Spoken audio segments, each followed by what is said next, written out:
আজকে আমি আপনাদেরকে দেখাবো কিভাবে ফেরিগুলা চলাচল করে। তার কারণ আমরা জানি যে ফেরি চালানো হয়তোবা অনেক কঠিন কাজ, কিন্তু তা মোটেই নয়। ফেরি চালানো খুবই সহজ।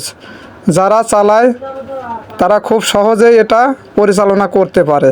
তার কারণ গাড়ি চলতে যেমন রোড রয়েছে, ফেরি চলাচলের জন্যও সেই রকম রাস্তা রয়েছে। আমরা হয়তো জানি যে ফেরির হয়তোবা কোনো রাস্তা নাই, কিন্তু আসলেই ফেরিরও রাস্তা করা থাকে। যেমন ধরেন এটার হলো ম্যাপ আছে, সেই ম্যাপ ধরেই ফেরিগুলো চলাচল করে।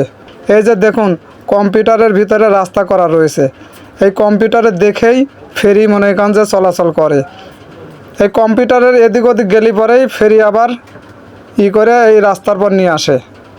এইভাবে ফেরিগুলো চলাচল করে। আমরা হয়তো মনে করি যে ফেরি চালানো খুবই কঠিন, কিন্তু তা মোটেই নয়। ফেরি চালানো একদম সহজ।